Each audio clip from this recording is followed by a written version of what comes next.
Assalamualaikum warahmatullahi wabarakatuh. Saya Sabrina Oktavia dari kelas A Akuntansi 2021 dengan NIM A1C021035 akan mempresentasikan hasil makalah saya yang berjudul The Rule of Law dan Hak Asasi Manusia. Pertama-tama saya akan menjelaskan apa itu The Rule of Law, tetapi sebelumnya saya akan memaparkan bagaimana Rule of Law ini terbentuk. Pengertian rule of law dan negara hukum pada hakikatnya sulit untuk dipisahkan. Menurut Philips M. Hadgen, negara hukum yang menurut istilah bahasa Belanda Rechtsstaat lahir dari suatu perjuangan menentang absolutisme, yaitu dari kekuasaan raja yang sewenang-wenang, untuk mewujudkan negara yang didasarkan pada suatu peraturan perundang-undangan. Oleh karena itu, di dalam proses perkembangannya, Rechtsstaat itu lebih memiliki ciri yang revolusioner. Gerakan masyarakat yang menghendaki bahwa kekuasaan raja maupun penyelenggaraan negara harus dibatasi dan diatur melalui satu peraturan perundang-undangan. Dan pelaksanaan dalam hubungannya dengan segala peraturan perundang-undangan itulah yang sering diistilahkan dengan Rule of Law, yang menurut Hadgen, Rule of Law memiliki ciri yang evolusioner, sedangkan upaya untuk mewujudkan negara hukum atau Rechtsstaat lebih memiliki ciri yang revolusioner. Oleh karena itu, menurut Friedman, antara pengertian negara hukum dan Rule of Law sebenarnya saling mengisi. Dengan demikian, berdasarkan bentuk sebenarnya, Rule of Law adalah kekuasaan publik yang diatur secara legal. Rule of Law sifatnya endogen, yang artinya muncul dan berkembang dari suatu masyarakat tertentu. Selanjutnya adalah prinsip-prinsip dari Rule of Law. Negara yang menganut sistem Rule of Law ini harus memiliki prinsip-prinsip yang jelas, terutama dalam hubungannya dengan realisasi dari Rule of Law itu sendiri. Menurut Albert Van Dijk di dalam bukunya yaitu Introduction of the Law of the Constitution, memperkenalkan istilah The Rule of Law yang secara sederhana diartikan sebagai suatu keteraturan hukum. Menurut Dijk, terdapat 3 unsur yang fundamental di dalam Rule of Law, yaitu yang pertama, supremasi aturan-aturan hukum, yang artinya adalah tidak ada kekuasaan sewenang-wenang, dalam arti seorang hanya boleh dihukum jika memang terbukti bersalah atau melanggar hukum. Yang kedua yaitu kedudukan yang sama di muka hukum. Hal ini berlaku untuk seluruh warga masyarakat tanpa memandang jabatannya. Dan yang ketiga yaitu terjaminnya hak-hak asasi manusia oleh undang-undang serta keputusan-keputusan pengadilan.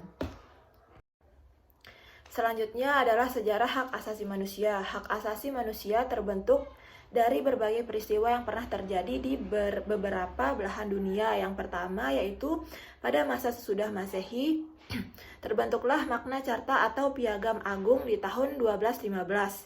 Piagam ini adalah suatu dokumen yang mencatat beberapa hak yang diberikan Raja John Lackland dari Inggris. Di dalam Magna Carta ditegaskan antara lain kekuasaan raja yang harus dibatasi menuntut raja berlaku adil pada seluruh rakyatnya. Yang kedua yaitu Petition of Rights atau hak-hak petisi di tahun 1628. Yaitu suatu petisi yang diajukan para bangsawan kepada Raja Charles I di muka parlemen. Dalam hubungan inilah maka perkembangan hak asasi manusia erat hubungannya dengan perkembangan demokrasi.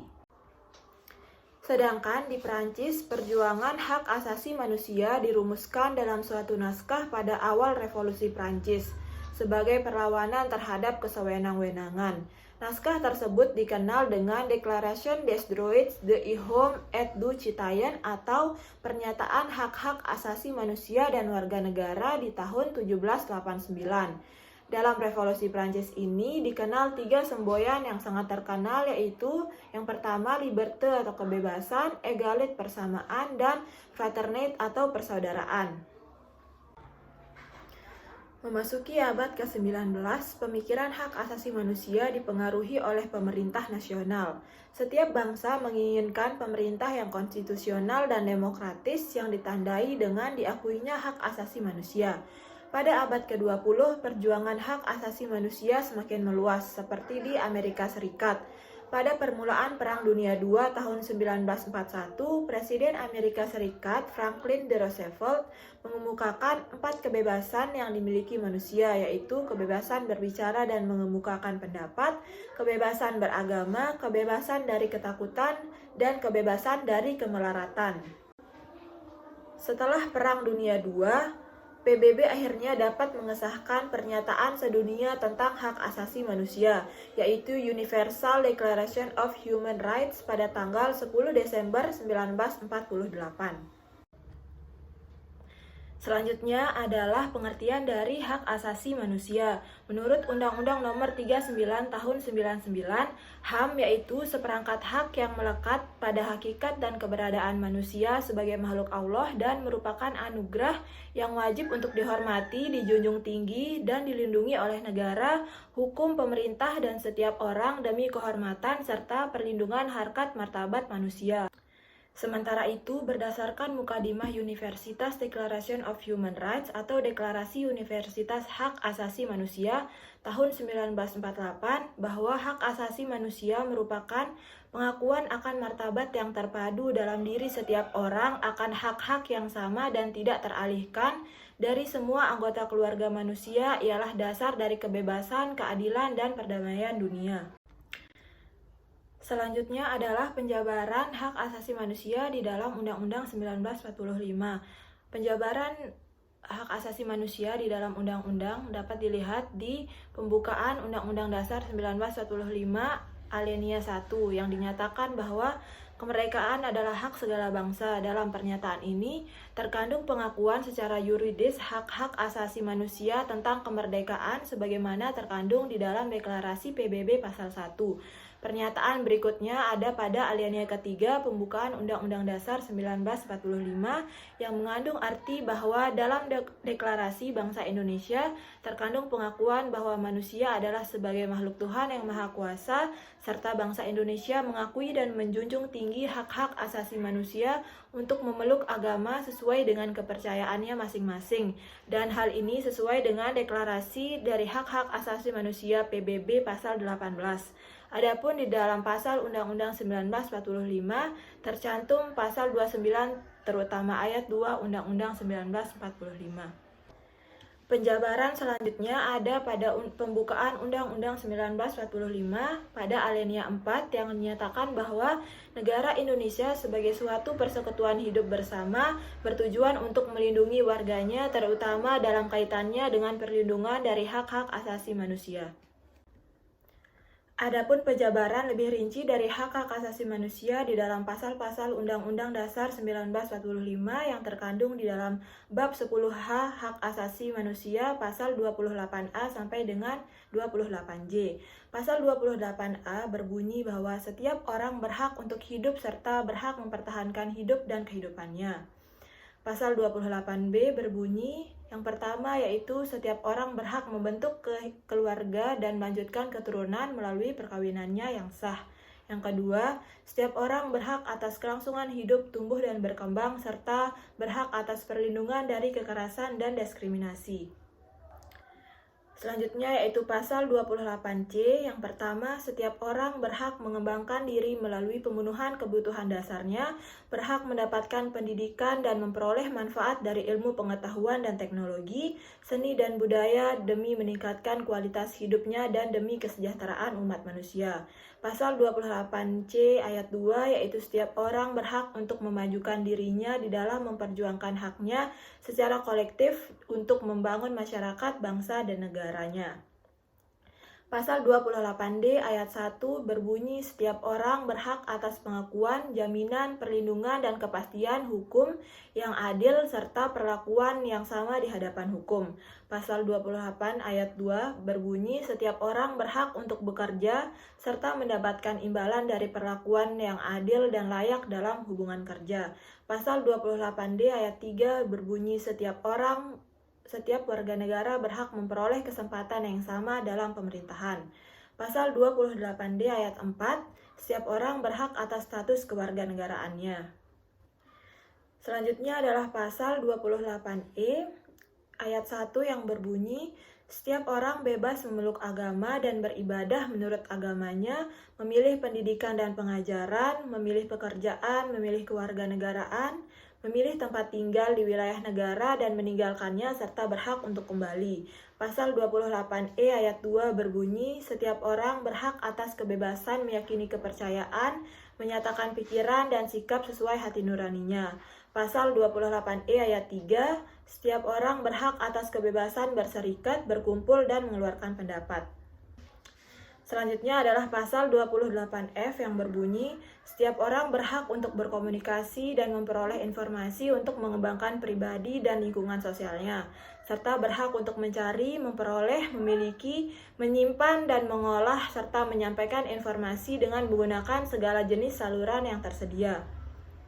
Selanjutnya yaitu pasal 28G ayat 1 yang berbunyi, setiap orang berhak atas perlindungan diri pribadi, keluarga, kehormatan, martabat, dan harta benda yang di bawah kekuasaannya, serta berhak atas rasa aman dan perlindungan dari ancaman ketakutan untuk berbuat atau tidak berbuat sesuatu yang merupakan hak asasinya. Pasal 28G ayat 2, setiap orang berhak untuk bebas dari penyiksaan atau perlakuan yang merendahkan derajat martabat manusia dan berhak memperoleh suaka politik dari negara lain. Selanjutnya adalah pasal 28H ayat 1 berbunyi, setiap orang berhak hidup sejahtera lahir dan batin, bertempat tinggal dan mendapatkan lingkungan hidup yang baik dan sehat, serta berhak memperoleh pelayanan kesehatan. Pasal 28H ayat 2 berbunyi, setiap orang berhak mendapatkan kemudahan dan perlakuan khusus untuk memperoleh kesempatan dan manfaat yang sama guna mencapai persamaan dan keadilan. Pasal 28H ayat 3, setiap orang berhak atas imbalan jaminan sosial yang memungkinkan pengembangan diri secara utuh sebagai manusia yang bermartabat. Pasal 28H ayat 4, setiap orang berhak mempunyai hak milik pribadi dan hak milik tersebut tidak boleh diambil alih sewenang-wenang oleh siapapun. Selanjutnya adalah pasal 28I ayat 1 yang berbunyi hak untuk hidup, hak untuk tidak disiksa, hak kemerdekaan pikiran dan hati nurani, hak beragama, hak untuk tidak diperbudak, hak untuk diakui sebagai pribadi di hadapan hukum, dan hak untuk tidak dituntut atas dasar hukum yang berlaku surut adalah hak asasi manusia yang tidak dapat dikurangi dalam keadaan apapun. Pasal 28I ayat 2 berbunyi, setiap orang berhak bebas dari perlakuan yang bersifat diskriminatif atas dasar apapun dan berhak mendapat perlindungan terhadap perlakuan yang bersifat diskriminatif tersebut. Pasal 28I ayat 3, identitas budaya dan hak masyarakat tradisional dihormati selaras dengan perkembangan zaman dan peradaban. Selanjutnya adalah pasal 28J ayat 1 berbunyi, setiap orang wajib menghormati hak asasi manusia orang lain dalam tertib kehidupan bermasyarakat, berbangsa, dan bernegara. Pasal 28J ayat 2 berbunyi, dalam menjalankan hak dan kebebasannya, setiap orang wajib untuk tunduk kepada pembatasan yang ditetapkan dengan undang-undang dengan maksud semata-mata untuk menjamin pengakuan serta penghormatan atas hak dan kebebasan orang lain dan untuk memenuhi tuntutan yang adil sesuai dengan pertimbangan moral, nilai-nilai agama, keamanan, dan ketertiban umum dalam suatu masyarakat yang demokratis. Selanjutnya adalah hakikat hak asasi manusia.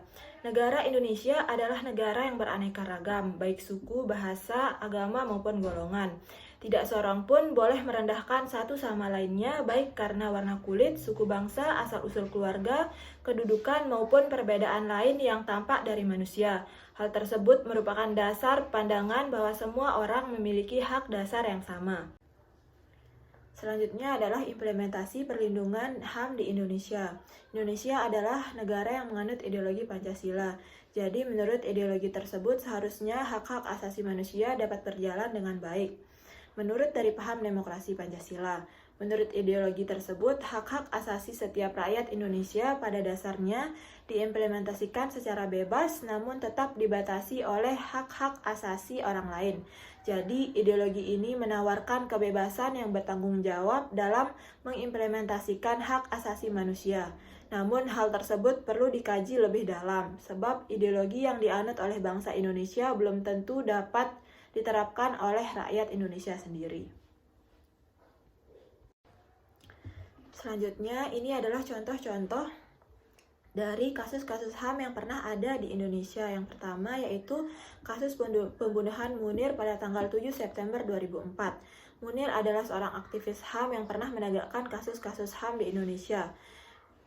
Jadi Munir meninggal pada tanggal 7 September 2004 di dalam pesawat Garuda Indonesia ketika ia sedang melakukan perjalanan menuju ke Amsterdam, Belanda. Spekulasi mulai bermunculan, banyak berita yang mengabarkan bahwa Munir meninggal di pesawat karena dibunuh, serangan jantung bahkan diracuni.